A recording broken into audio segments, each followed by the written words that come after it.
with your host, Jaden Miller. Good day, and thank you for joining me on Think About It with Jaden Miller. It's good to be back on the podcast waves with you all.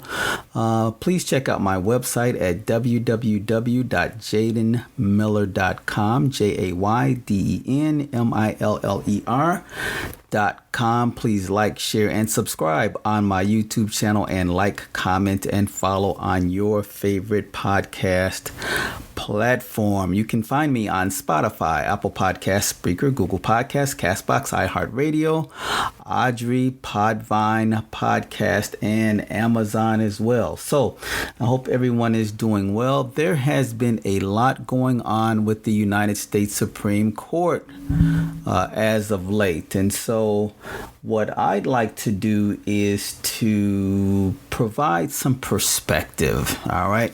So we have the conservatives that are really happy with this Supreme Court decision reversing Roe versus Wade. And then you have the liberals that are really upset because they feel now that the reversal of Roe versus Wade sets women back 50 years, if not more, and that this opens up the opportunity for the United States Supreme Court to reverse some other major rulings from the past.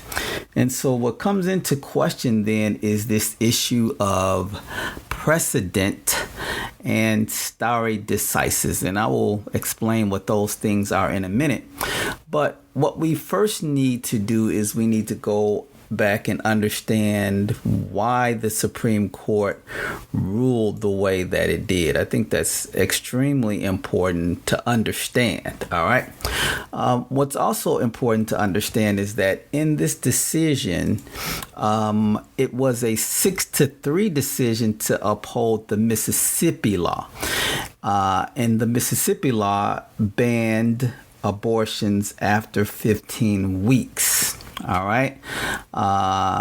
So that was that decision. That was a 6-3 decision. And of course, the conservative justices voted on what could be considered political lines. Now, they would argue that it's not politics,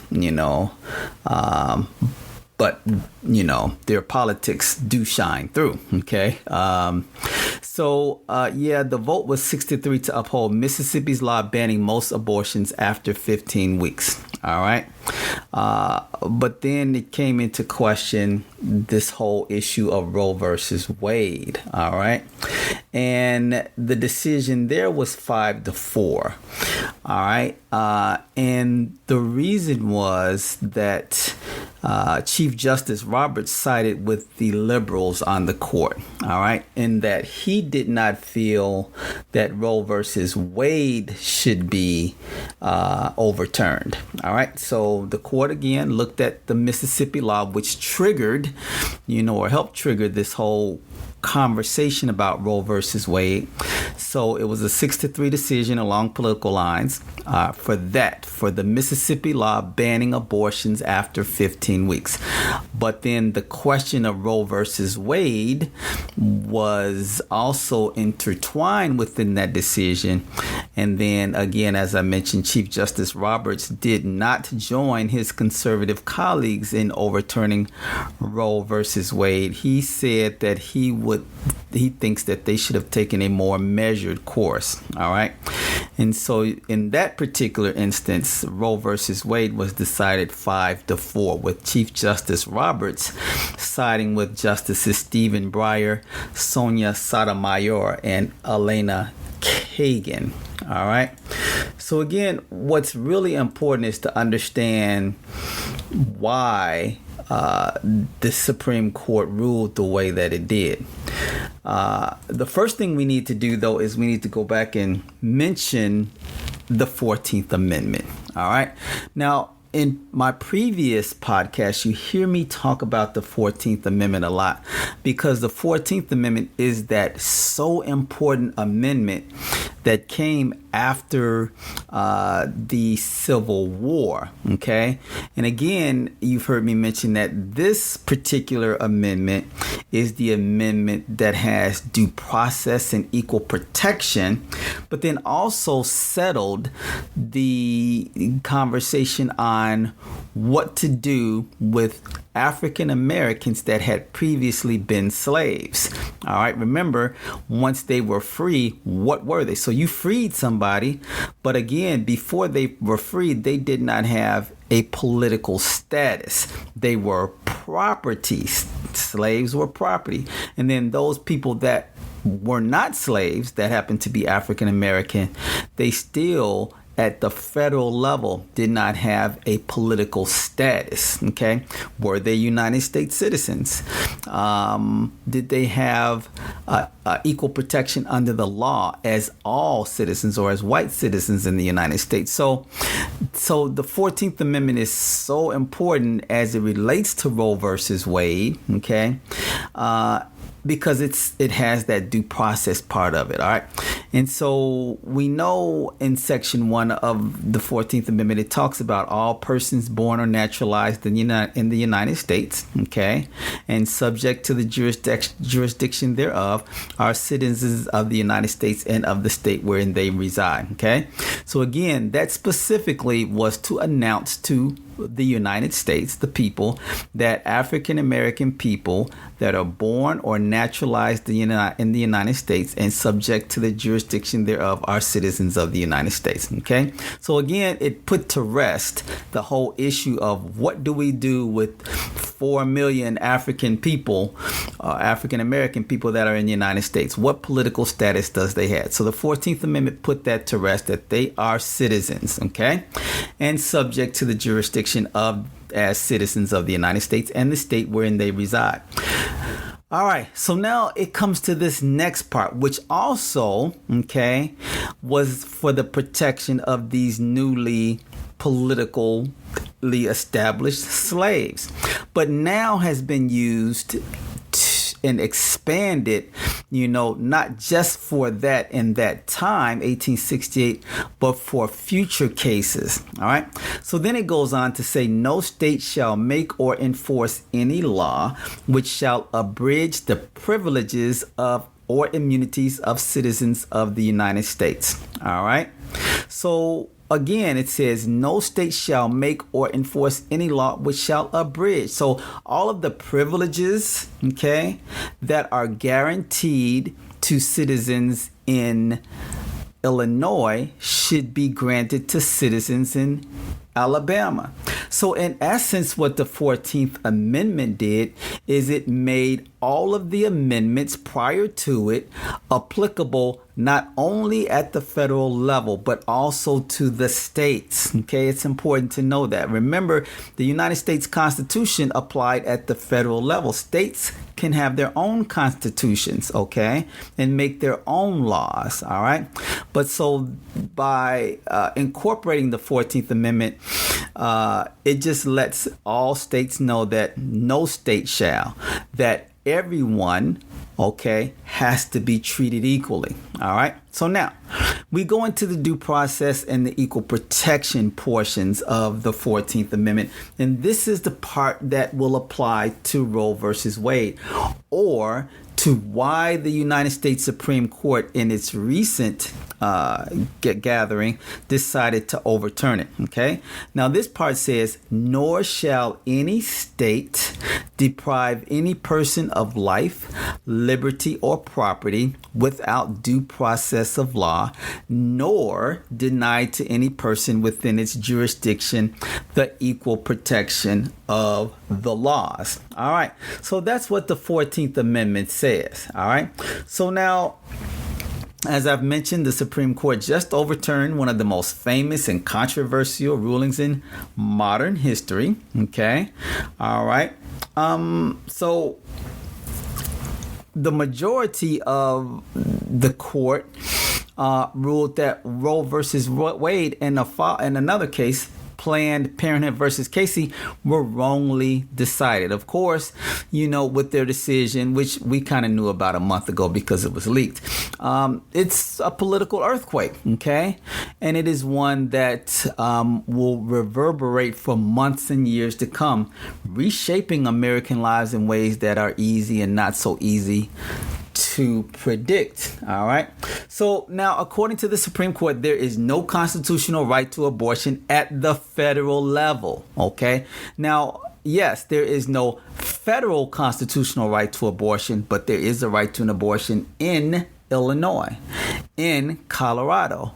All right. So some states do allow it. OK, so in essence, what this did was it reversed the decision from 1973 and gave this decision to either have abortions or not back to the states. Okay, so I think first of all we need to get rid of the misnomer that all abortions have been banned. That is not true. What is true is that each state gets to decide whether or not it wants to have abortion. All right. Okay. So again, now according to the Supreme Court, there is no United States constitutional right to abortion. All right. Now, over the protest of Chief Justice John Roberts, as I mentioned, who voted to uphold Mississippi's 15-week abortion ban, but not to overturn Roe, the status quo of the past 49 years is gone. Okay, so again, this brings into light this whole question about precedent and stare decisis, which I will get to in just a moment. All right, so now with this overturning of Roe,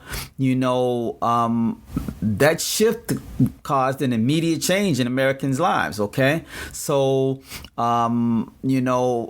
by the decision was actually released on Friday. So by 11 o'clock Eastern time on Friday, abortion was almost completely illegal in at least 4 states just then. Okay.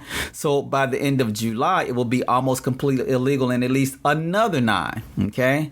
And the fight over how far abortion rights should stretch or shrink will flare up in many states, surely shaping some of the most important races coming up in the midterm elections. All right.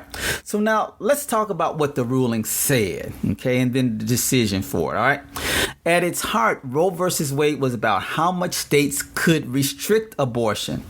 In that ruling, states were prohibited from banning abortion in the first trimester of pregnancy, and their ability to regulate abortion was limited during the second trimester. Okay? All right, that structure changed. So let's go back. So, it usually takes 9 months. Okay? So we're talking about first 3 months. Okay?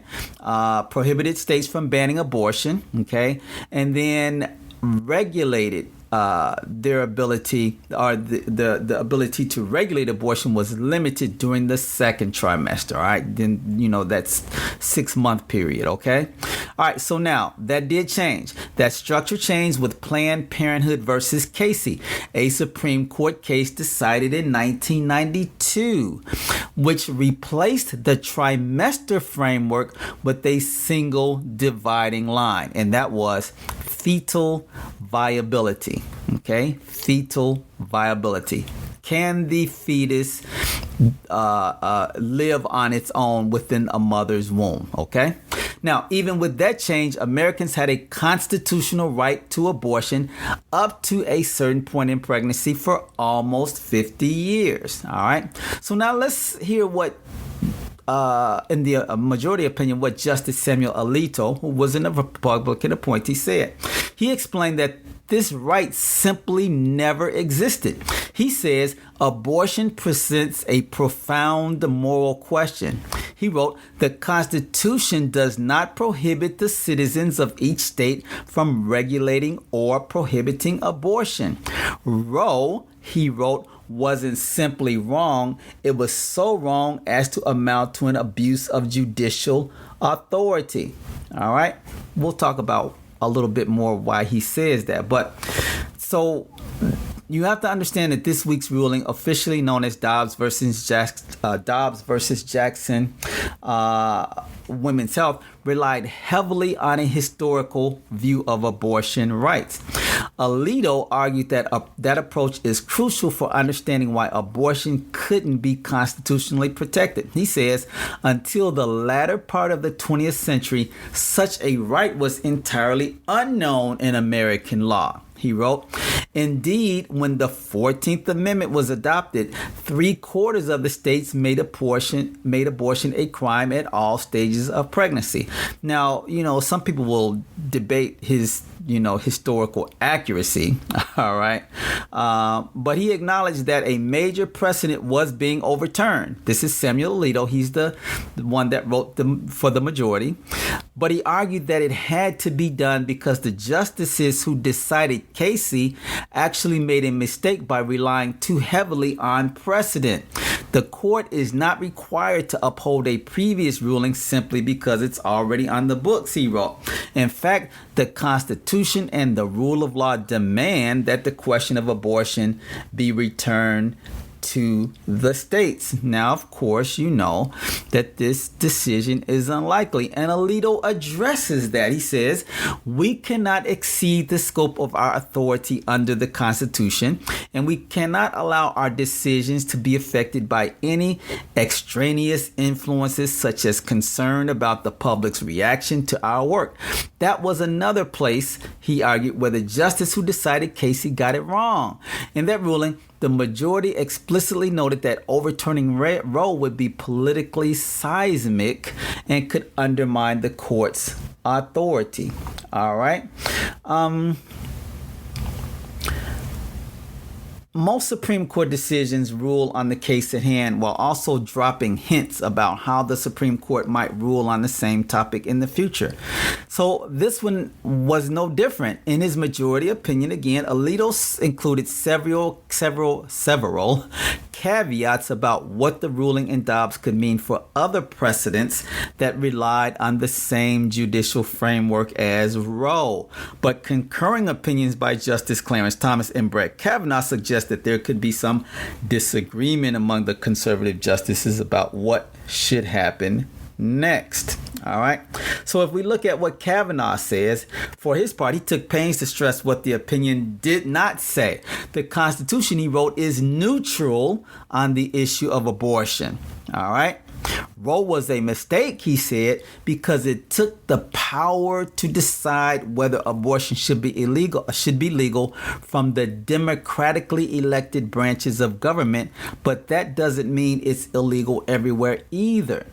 The court's decision today, according to Kavanaugh, does not outlaw abortion throughout the United States, he wrote. He added that just as the court doesn't have the authority to say that abortion is a constitutional right, it also doesn't have the power to declare a constitutional prohibition of abortion.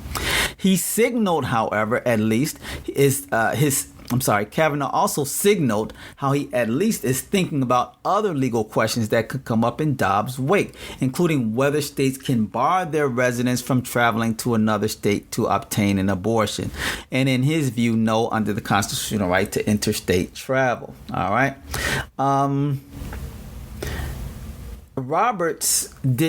Chief Justice Roberts did not want to overturn Roe. In his concurring opinion, he bemoaned the broad scope of the court's new abortion ruling. He agreed with the decision to uphold Mississippi's ban on abortion after 15 weeks, but he questioned why it was necessary to go further. The viability line, fetal viability, established in Casey was misguided, he said, but he also argued that his conservative colleagues were violating the principle of judicial restraint by overturning Roe and Casey entirely. The court's decision to overrule Roe and Casey is a serious jolt to the legal system, regardless of how you view those cases, according to Chief Justice Roberts. So in essence, what he was doing, he was asking his conservative colleagues to slow their roll. Okay. The liberal justices writing in dissent warned that the swift action in Dobbs will have serious consequences. The decision, they wrote, says that from the very moment of fertilization, a woman has no rights to speak of.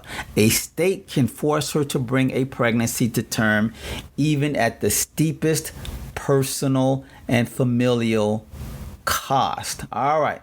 So we now have the rationale behind why Justice Alito came to his decision. So we understand the background of that, the 14th Amendment, and how he says that the 14th Amendment does not grant abortion rights, and that in 1973 that the Supreme Court justices were misguided. All right. So it's important to understand that most justices agree that constitutional precedent is entitled to some respect. All right. It is an essential part of the United States legal system necessary to create stability in the law and to enhance the credibility of the court. All right. Let's deal with that for a moment. All right. See, the reason why courts really respect precedent, all right, and are usually not willing to overturn a decision, especially one of such magnitude, okay, is because there needs to be some stability in the country. So what if, abortion was overturned and reversed and made, again, every couple of years, okay? There's no stability, all right? So Roe versus Wade has been in existence for 49, almost 50 years, all right? So there's been some consistency there. There's been a little bit of change with, the Casey case, which, dealt with fetal viability. And then, you have the Dobbs case in Jackson, Mississippi, which then banned abortions after 15 weeks.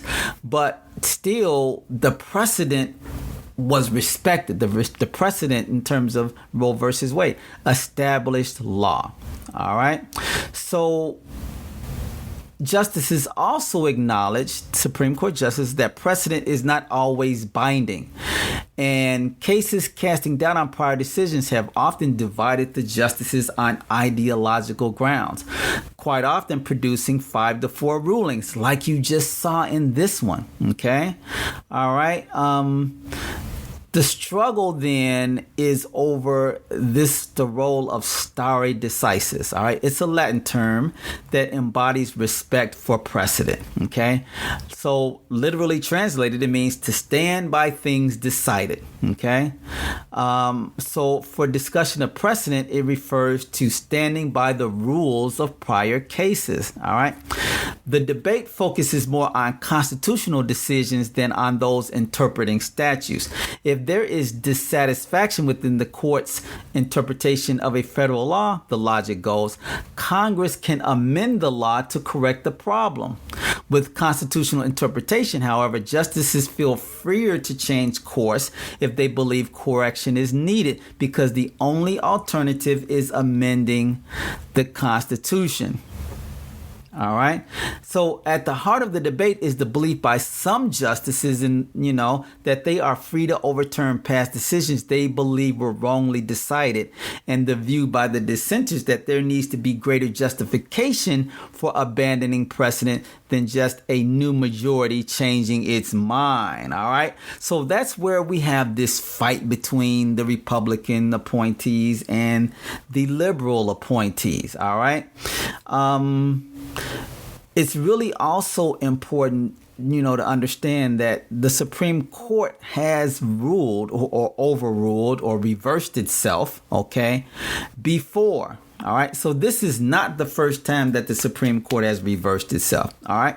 And so what we need to do is take a little march back in time to a case that I've talked about quite often. All right.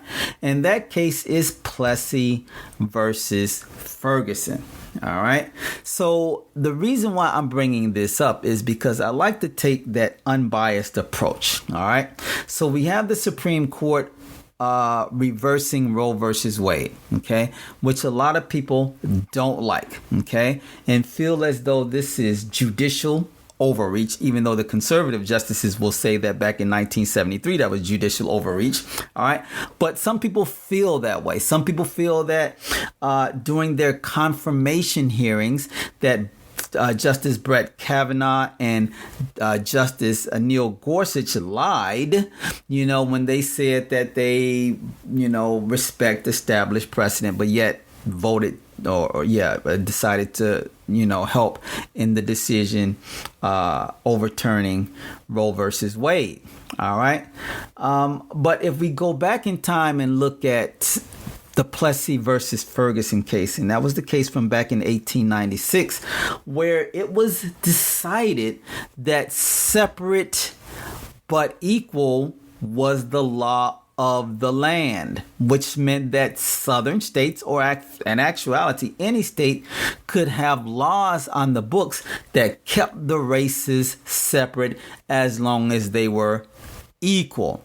All right. Now, I don't know what the Supreme Court justices back then were thinking in terms of what equal meant when you had slavery just ending. OK, and how could these African Americans that have been enslaved, for hundreds of years now become so equal, with white citizens that had been in this country for a couple of hundred years, if not more. Okay. How are you going to make that work? All right. But in any event, in terms of equal, so slaves now can, you can eat at the same countertop, in rural Alabama, when just years ago you were, cooking, and now you're going to sit at the same? Probably not. Okay. But that's the reason why years later in 1954, almost 60 years later, that the Supreme Court reversed this whole separate but equal thing and made mockery of it by saying that, in this country, it was never separate and equal. It was separate and unequal. Okay. And that was the Brown versus Board of Education decision, which clearly showed, that white students were getting far more advanced educational opportunities and from first grade to high school than black students were. There was no equal access to education. All right. There was no equality there. All right. And so the Supreme Court reversed, all right, its earlier decision. All right. Now, kudos to that. Because where would people like me and others be if they had not done that? And can you imagine in the year 2022 that we're still separate but equal? So for those that argue that, this whole thing about respecting precedent has been violated, I think sometimes the Supreme Court does need to take a look back at the decisions that it made when they come before them again and say, that was a different time. Maybe we should take a look at this. Okay.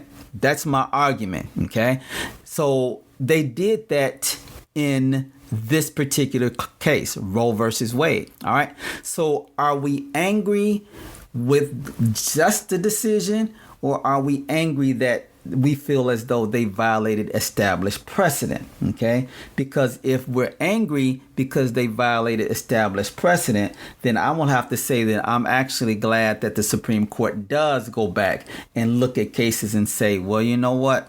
Maybe that court in 1896, okay, with all of its racist and ex-former slave owners on it, with the exception of one, maybe they were wrong, okay? And that 60 years later, as society has grown, and feasibly, we would like to think gotten better, that we now see that, perhaps that wasn't right, okay? Now, if there are any people that want to argue with me and say, oh, so what are you saying, that you agree with the Roe versus Wade decision? That is not what I'm saying at all. What I'm saying is that I understand that when it comes to precedent, okay, that sometimes we need to look at what we did prior in order to become better, okay? Now, I'm not saying that Roe versus Wade, that now that it has been reversed, and that it is not the law of the land.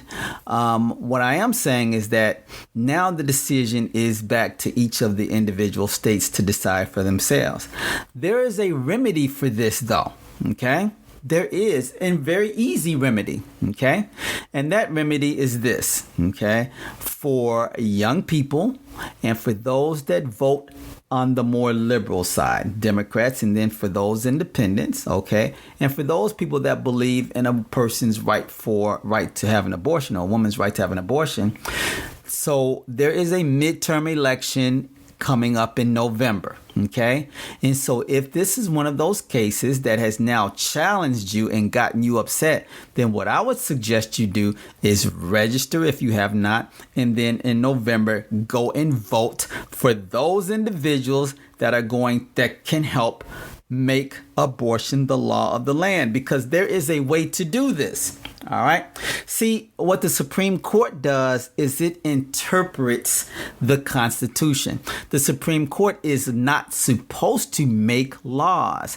So let's go back to grammar school, American government. All right. So we have three branches of government. We have an executive branch that executes or enforces the laws. We have a judicial branch which interprets the law, and we have a legislative branch that makes the laws. All right. So the justices in this case, in the case that reversed Roe versus Wade, what they're saying is that there is no law. There is no law. Okay, there is no constitutional right. There is no law for Roe versus Wade. They're saying that it was judicial overreach back in 1973. You can argue that point if you like. But the fact is, okay, and then the question actually is there a constitutional right to an abortion? Is there? Okay, so now because at the federal government, or Congress rather, could not decide on whether it wanted to take up this big issue, it left it to the Supreme Court to decide it. Okay, and so in 1973, they decided it because Congress could not or would not, okay, at some point in history, decide upon it. And it might have simply just been that they felt like this was a state issue and not a federal issue.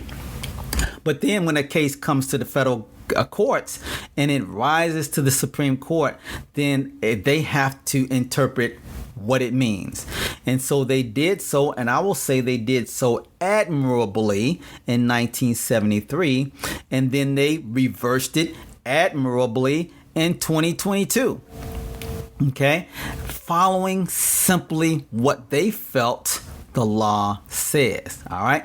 The liberals will argue that, well, stare decisis, we should respect precedents. Okay. That we should stand by things that have been decided. Again, I make the argument that would they say the same thing? All right. About Plessy versus Ferguson. All right. So I'm just arguing just the facts, not the emotions going along with Roe versus Wade or Plessy versus Ferguson. Okay. Now, if I had to bring emotions into it again, as an African-American man, I'm certainly glad in 1954 the court reversed their stupid decision in 1896 that said we should be separate but equal, okay? Because there was never equality for black people, all right? So that's my point. Now, what can Congress do? Well, if you just heard me a couple of minutes ago, Congress makes the laws, not the United States Supreme Court, not the judicial branch. All right. So all it takes is for the House of Representatives or the United States Senate to draft a bill which says, in essence, that a woman has a right to an abortion either in full or in the first trimester or in the second trimester, or however they want to complete or prepare that bill to move forward. That's all you have to do. Now, that sounds simple, just on its face, okay? But of course, there's the political realities. Right now, in the House of Representatives, it is led by the Democratic Party under House Speaker Nancy Pelosi, all right? You can get a bill, all right, in the House that states that abortion is legal, okay? The problem is the United States Senate. All right. And for those of you like me that are students of political science, there are 50 Democratic senators and 50 Republican senators. All right. And then there is a tie cast vote, which of course is made by the Vice President of the United States, which so happens to be Kamala Harris, okay, who is a Democrat because the president, Joe Biden, is a Democrat. All right, he's in office. He's the president. All right. So now it seems simple, right? Well, if you've got a majority of the House members to vote for abortion and you can get 50 plus one, Kamala Harris, of the United States senators to vote, then guess what? We have abortion rights in this country. Wrong. Okay? It's not that simple. It could be that simple, but it's not that simple. The reason is because there is this little thing in the United States Senate called the filibuster. Okay? And what that means is simply this. All right? That you need 60 votes. Okay, you need 60 votes to bring an issue, okay, like abortion to the floor. All right. And if you can't get 60 members of the Senate to agree to that, then guess what? It's a moot cause. All right. So, yeah, you would only need 51 to make it law, but you need 60 to even bring it to the floor to discuss it. All right. So that's the problem with, wow, how do we remedy this? If we didn't have the filibuster, it could be remedied in no time. All right. So for those of you that are abortion rights folks, all it would take is an act of Congress. Okay. But then the political realities have to chime in. So I go back to there's midterm elections. All right. So if you are believers in abortion rights, then I would suggest that you vote in mass. I want to mention this too, that, even though the Supreme Court made this decision and it is unpopular. All right. Let's take a look at what the American public says. The majority of Americans said that Roe versus Wade should stand. It should be left as it is. So now let's go back to, we have midterm elections and there are a lot of people up for re-election. Okay. Knowing that these people that are anti-abortion are coming up for re-election, this is a great time for those of you that are abortion rights advocates to go to the polls.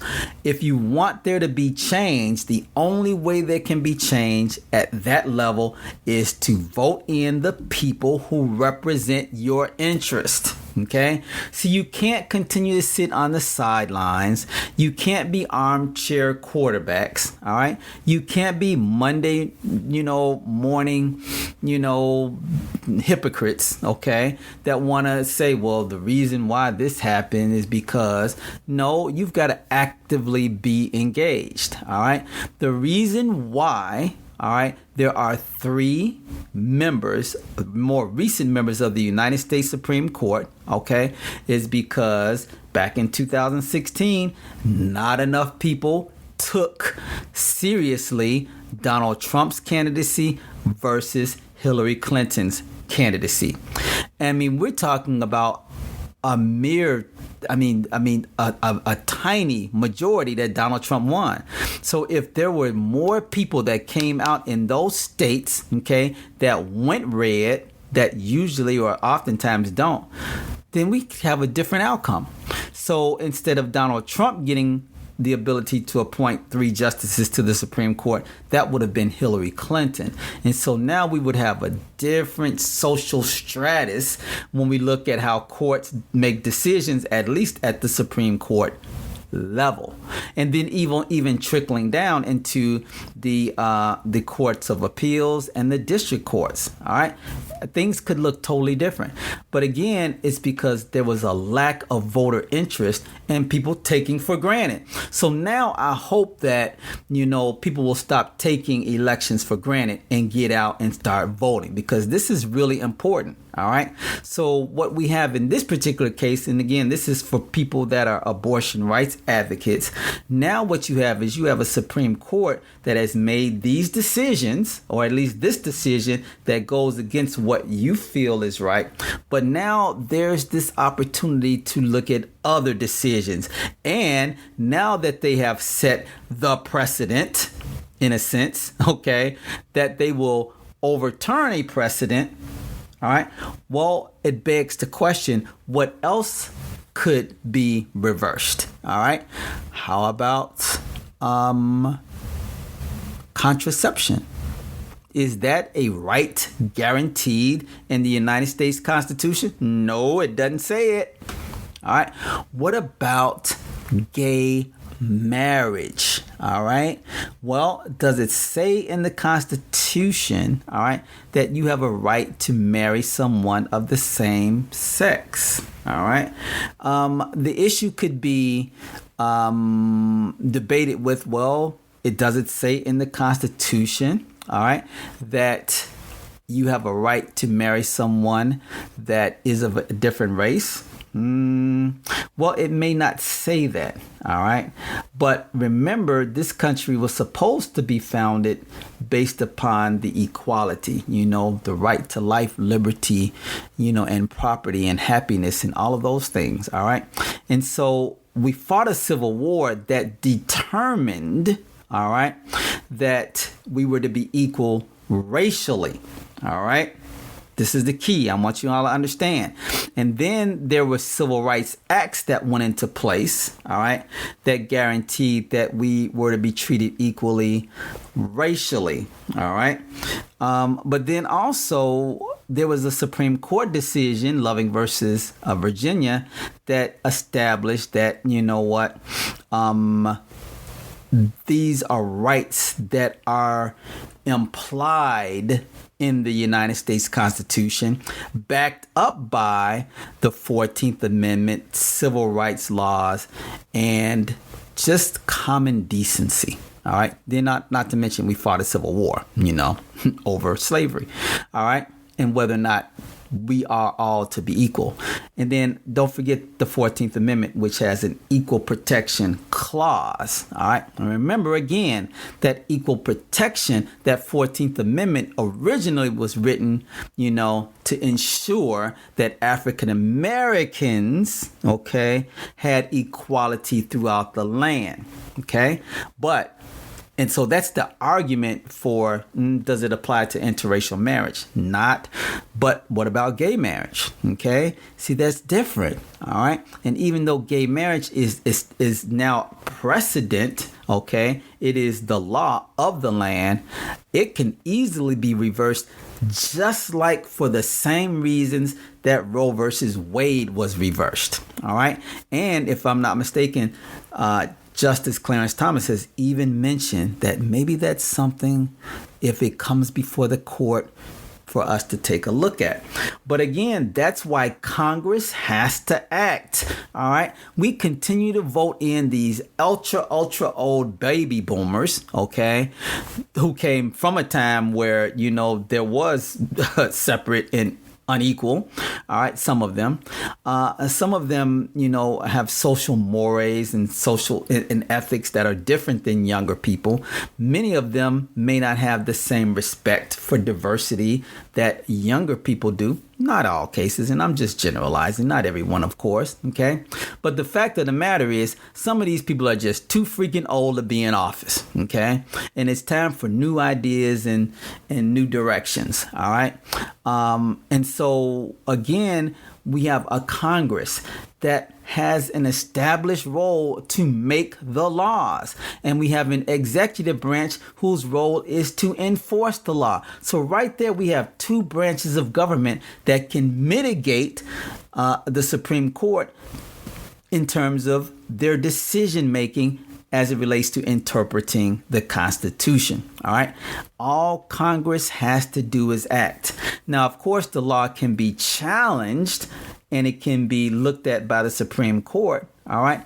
But it doesn't take much. I mean, think about all of the laws that are written and established by, Congress. And how many of them come to the Supreme Court? How many of them are decided at the federal courts or at the Court of Appeals? Not as many, okay? All right, especially if the public sentiment is certainly for that. So, for example, if the Supreme Court decided, hey, maybe we want to reverse, if we could, but they couldn't, reverse interracial marriage. Do you know how many people? First of all, Clarence Thomas is married to a white woman, okay? And Justice Barrett has 2 black kids, okay? All right, so there's 2 votes right there that's not going to go for it, all right? So we live in a totally different social time, all right? And so while you have a lot of people that understand, all right, that interracial marriage is just something that is within. We're supposed to be a melting pot anyway. But there's still a lot of people that would disagree on gay marriage. Okay? All right. So that's why there needs to be an influx of younger people, more youthful people with better ideas, newer ideas that are in the United States Congress, the House of Representatives or the Senate. How old is Mitch McConnell? Okay. I'm talking on both sides. Joe Biden is in his 80s. So we can't find people in their 40s and 50s to become president. I'm just making an observation. How old is Nancy Pelosi, the House Speaker? So we have all of these individuals that are running the country, making laws, making decisions, and many of them are really, really old. All right. So that's just something we need to think about, too, as a country. But anyway, I just wanted to talk to you all today about the Supreme Court and Roe versus Wade and why they made the decision.